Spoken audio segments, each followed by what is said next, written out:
You know, it's very interesting looking at the current state of the MCU. We were supposed to get in order last year in 2020 Black Widow, Falcon and the Winter Soldier, and WandaVision. And I think it's just funny that we got WandaVision first when it was supposed to be the last thing we got in 2020. But hey, 8 episodes of building up to a dick joke later, we're now here at Falcon and the Winter Soldier. And honestly, I'd give this episode 1 a 5 out of 10. Here's why. The order in which scenes happen in the show are very disorganized to me. So the first shot we see in the show is Sam ironing a shirt, putting on a suit, and grabbing the shield and getting ready to go somewhere. And then, even though he already had the suit on, he is in a mission from Tunisia, and this isn't like a cut forward to the later scene in DC where he gives the speech and gives off the shield. This apparently happened that morning, because after what happened in Tunisia, he tells the guy that he's going back to DC for the thing he ironed a shirt for and got ready for, even though he was on a mission.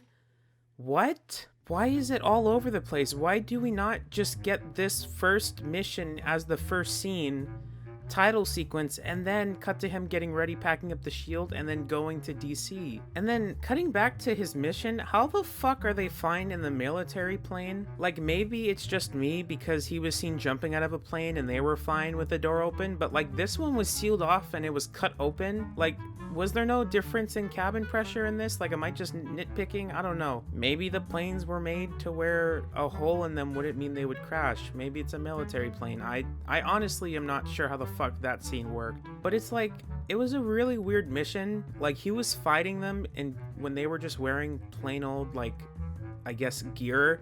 And then they're all of a sudden all suited up in these squirrel suits. And the dude that they're capturing isn't even fighting any of it. Oh my god, tell me what to do. Oh my god, Like, he's just a ragdoll through this whole thing, and I feel kind of bad for him, but also not really. And honestly, other than telling Sam how far he was from, like, what was it, Syrian airspace, Torres doesn't do anything. Like, there's a point where they stop and watch what's happening, and then they go back in their cars, but they don't actually help him at all. Like, Sam literally did everything, and then they celebrate like it was a big thing that they've all done together.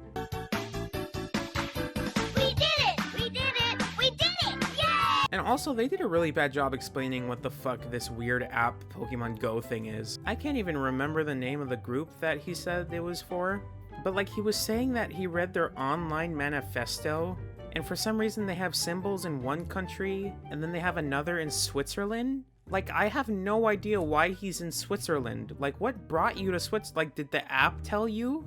Also, is this guy, like, part of the military or something? Why is he able to go from country to country pursuing this one thing? Because after, like, he gets his shit rocked by the dude who looks like Finn's helmet from Star Wars, he, like, sends Sam a pity picture. What are you doing? I'm confused. Is there no, like, HQ to report to? Like, why are you still there? Sometimes you gotta get your hands dirty. For what? Fucking tell me! Why? And then we get to Bucky. Oh, come on, really? You're gonna do the notebook thing?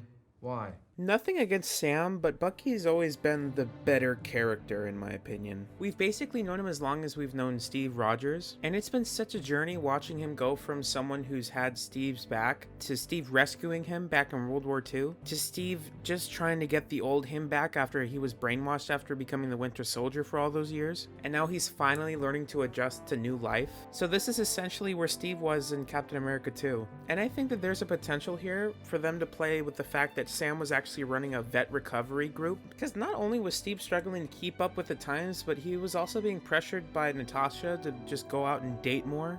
You know, if you ask Kristen out from statistics, she'd probably say yes. What about the nurse that lives across the hall from you? She seems kind of nice. Secure the engine room, then find me a date. I'm multitasking. Oh, wait, what about that girl from accounting? Laura...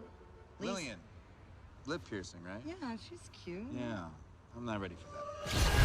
And with Bucky just trying to get past everything he's been through, I really feel like that there's a strong possibility for a connection between these two. I can't believe you did that. It's a dance at these things. You gotta warm up. I haven't danced since 1943. Sam Wilson. Steve Rogers. I kind of put that together. Must have freaked you out coming home after the whole defrosting thing. It takes some getting used to. It's good to meet you, Sam. It's your bed, right? What's that?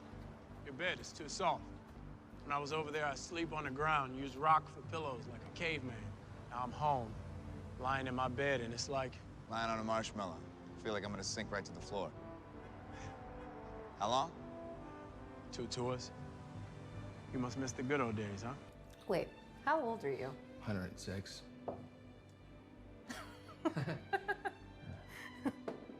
You know, when I first heard of the show, I thought it was very interesting getting to know who would be the next Captain America, but instead of worrying about filling in for Steve's shoes, this show really focuses on where they are now, who they are individually. And yes, they've been there since, since whatever movie ago, but honestly, it's just very refreshing to see these Marvel characters that we know so well about powers-wise and combat ability-wise, and just getting them to shut up and just be with the characters on screen. Because we're not just hearing another mission debrief or just having to hear, like, what's the plan for taking down the next big bad guy. Sometimes it's refreshing to get some insight on what the characters are thinking about. I like knowing the fact that Bucky is in therapy. I like knowing the fact that Sam isn't just a dude with bird wings. He has a background with a family.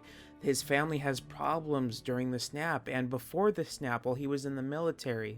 That Bucky feels guilt even though he was brainwashed as the Winter Soldier. He's affected more people than just Iron Man's parents, And really, I adore what the show is doing for the characters, it's just the way it was executed feels very strange and sloppy to me. I'm excited to see how Sam and Bucky react to someone picking up the shield as Captain America and just becoming some symbol again instead of going out into wars and being a hero. Because that's the one thing Steve hated. He felt as though he wasn't just a mascot for war, he wanted to go out there and save people.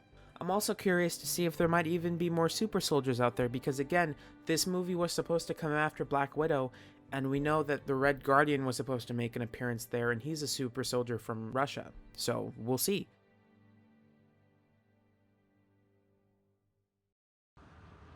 Can you move your seat up? No.